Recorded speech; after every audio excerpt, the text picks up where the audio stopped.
What's all this about a major American corporation fueling a war? This takes us to the Liberian Civil War and a horrible period in history, involving a brutal conflict that ravaged the West African nation for over a decade. It remains a deeply painful chapter in Liberia's history with repercussions to this day. Yet, amidst the narratives of violence and suffering, another seemingly overlooked story is intertwined involving a major American corporation still operating today.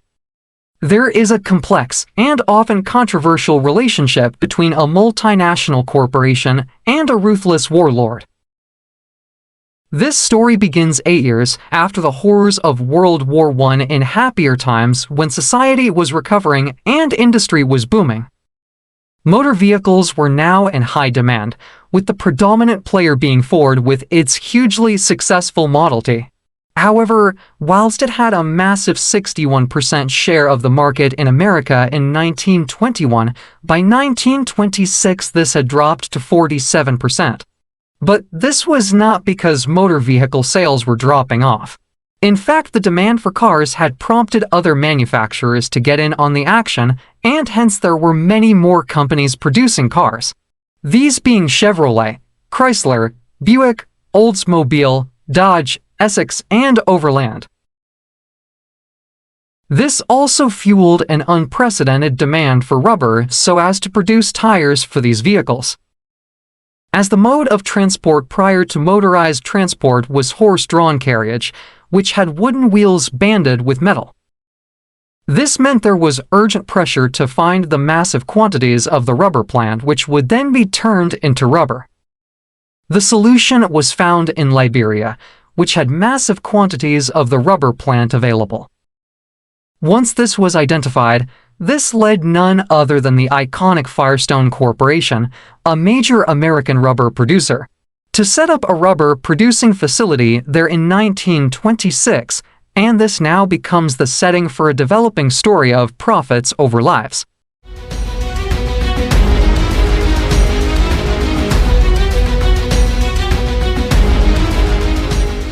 In the early 19th century, a movement arose to resettle freeborn Black Americans and emancipated slaves in Africa. This Back to Africa movement led to the founding of a new nation by the American Colonization Society, a group with philanthropic goals. The society received backing from prominent figures like President James Monroe and the U.S. Congress. Even after the colony declared itself independent in 1847, naming itself Liberia, or Land of Freedom, the country duplicated many of the economic and social structures of the American South. The settlers, known as Amurico-Liberians, had a complex relationship with the indigenous Africans who lived in the region. Some of the settlers built Southern-style mansions and exploited the locals' labor and land. If you're enjoying this video, make sure to hit the like button and subscribe for more content. Also, leave a comment down below about what you would like to watch next, and I will do my best to provide content you guys want to know about. Now back to today's content.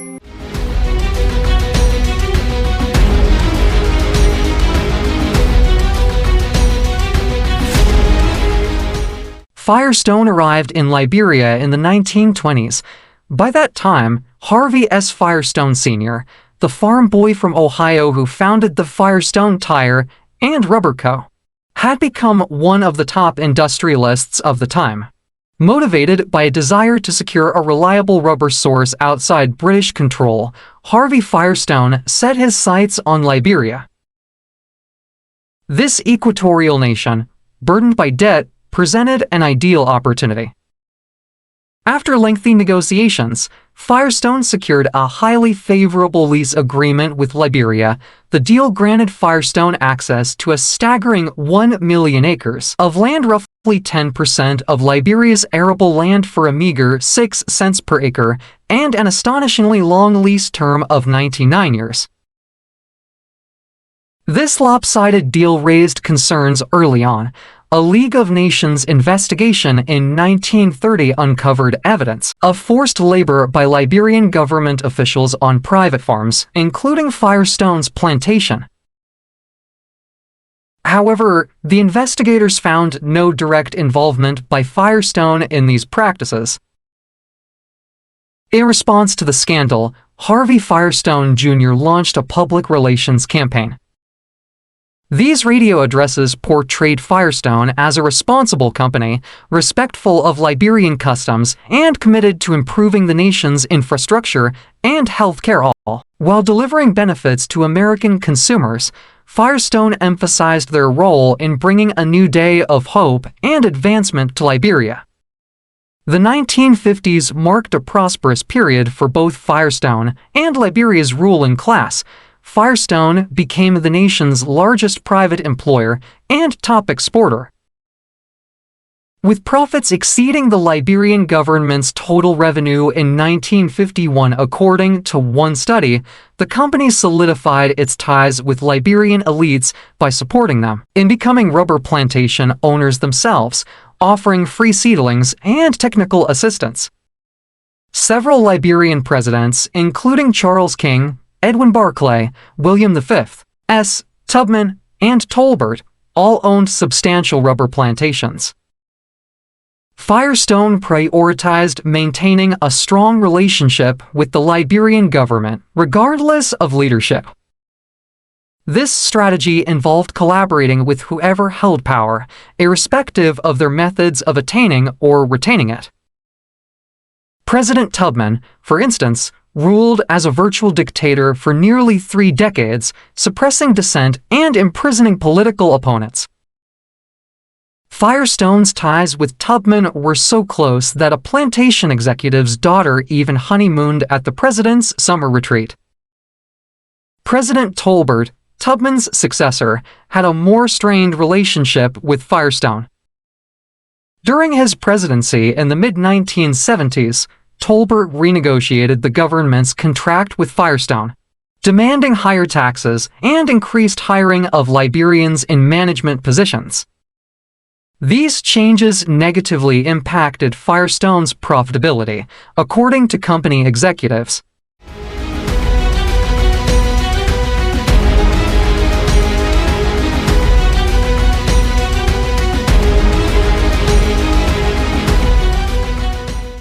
By the late 1980s, discontent had simmered to boiling point within Liberia. This was due to long-standing grievances against the ruling government, coupled with economic hardship, and created a fertile ground for rebellion to form. The arrival of dictator Samuel Doe in 1980 through a bloody coup forced Firestone to reassess its position. Don Wee, the company's head of overseas rubber operations, met with Doe to navigate the new political landscape. Doe, recognizing Liberia's dependence on Firestone, suspended the unfavorable 1976 rubber deal and offered generous tax breaks until global rubber prices improved. Doe emphasized the long and unique historical relationship between Liberia and Firestone, framing it as a contract of survival for both parties. However, Doe's successor, Charles Taylor, would ultimately challenge Liberia's reliance on Firestone. He butchered his way to the Liberian presidency through much bloodshed and brutality. He was a charismatic personality possessing powers of persuasion and evolved as a powerful leader of the opposition.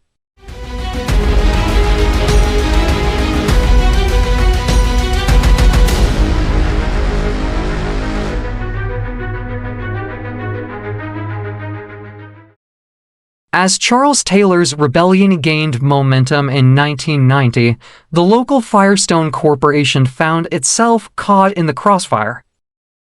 The company's sprawling plantation became a strategic asset and was coveted by both sides of the conflict. Taylor's forces threatened the safety of Firestone's employees and the security of its operations. Firestone faced a difficult choice. On the one hand, they could choose to abandon Liberia, which would mean leaving behind decades of hard work and investment. Alternatively, they could attempt to navigate the treacherous political landscape by engaging with Taylor, the brutal warlord. The path they ultimately chose in July 1991 would have bloody and far-reaching consequences.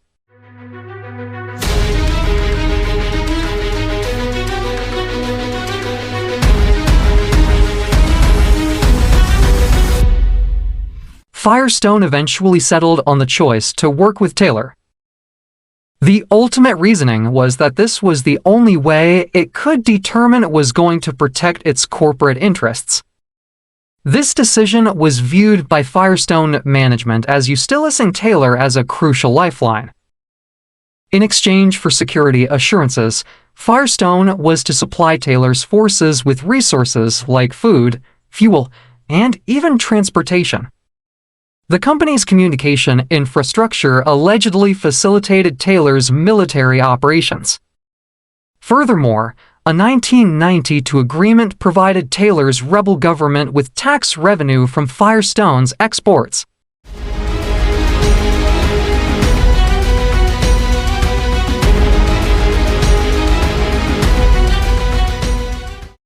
Firestone has defended its actions, reasoning they had no choice other than to cooperate with Taylor in the face of threats and violence.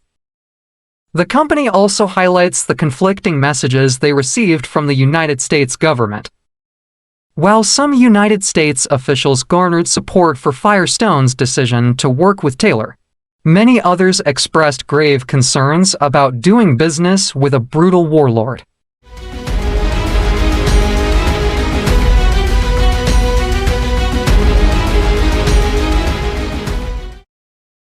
The consequences of Firestone's decision were undeniably grim. Taylor's rebellion escalated into a full-blown civil war, characterized by horrific violence, human rights abuses, property destruction, and loss of civil liberties. The war that ensued was terrible indeed. Child soldiers were recruited, civilians were massacred, and countless lives were permanently shattered. The war inflicted a devastating blow on Liberia's infrastructure and economy, displacing millions and leaving deep scars on the nation's psyche.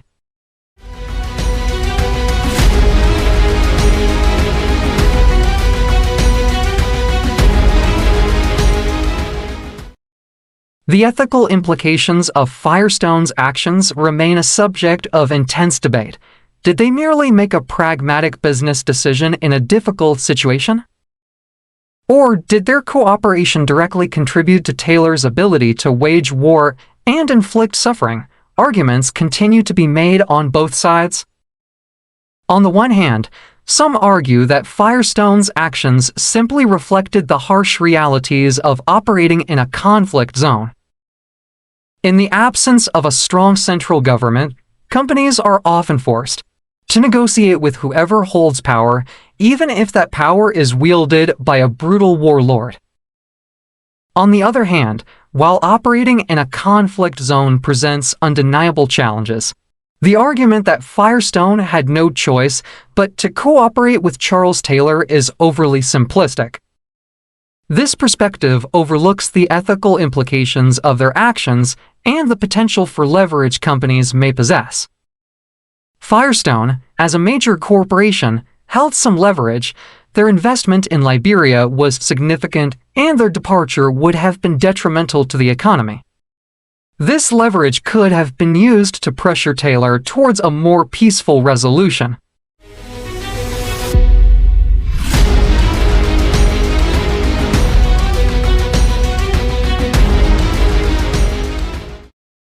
Critics argue that Firestone crossed a line in the name of profits. By providing Taylor with resources and legitimacy, they insist Firestone emboldened Taylor and unnecessarily prolonged the conflict. They point to the documented human rights abuses committed by Taylor's forces and argue that Firestone bears some responsibility for the bloodshed.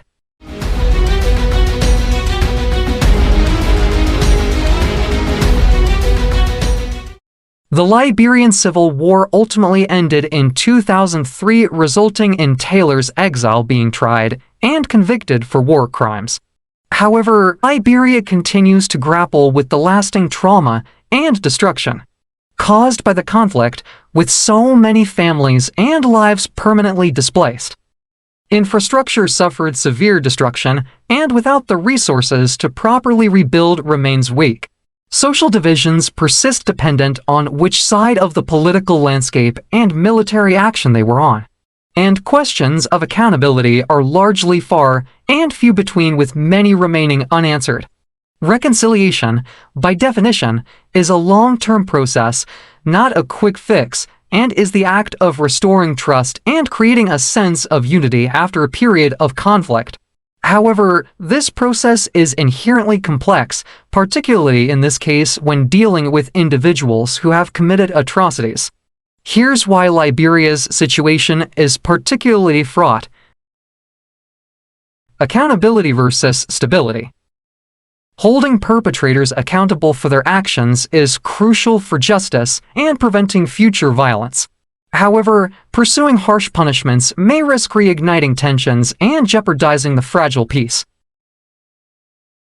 The burden of sharing power, integrating former rebel fighters into the government, can be seen as a betrayal by those who suffered during the war. This can breed resentment and hinder genuine reconciliation. The cycle of violence, leaving perpetrators unpunished, can send a message of impunity, potentially leading to future violence. Additionally, victims may feel pressure to remain silent or even join forces with former enemies for fear of retribution. Liberia's journey towards healing remains arduous and requires sustained commitment from all stakeholders. However, by addressing the complexities of a divided nation and implementing a multi-pronged approach, it is possible that Liberia can positively move forward from the horrors of its past and build a more peaceful and just future for its people.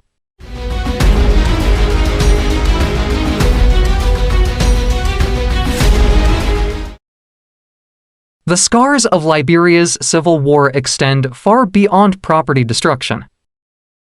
The conflict created a broken and deeply divided society where former enemies now find themselves forced to coexist together. Many of those currently involved in rebuilding Liberia were once participants in the complex equation of the war.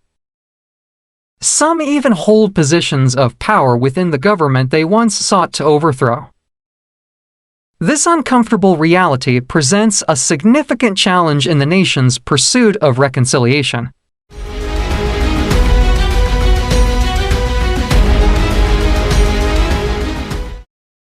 Firestone's entanglement with the conflict further complicates the picture. While the company undoubtedly provided jobs and revenue for Liberians for decades, its labor practices and environmental impact were also criticized. Moreover, the decision to cooperate with Charles Taylor during the Civil War continues to tarnish Firestone's legacy. As Liberia grapples with the ghosts of its past, the path forward remains as an open wound.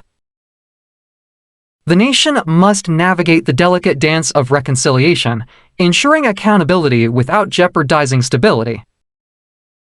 Firestone, for its part, has to some extent been forced to acknowledge its shortcomings and must address the challenges with rebuilding trust with the Liberian people.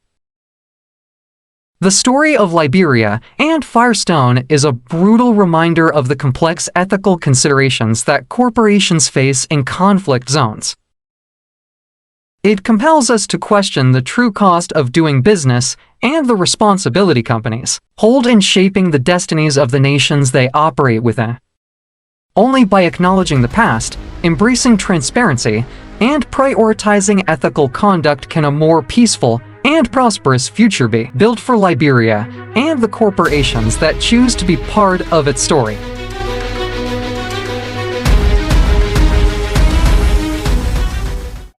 Thank you for listening. Please join me next time when we will delve into another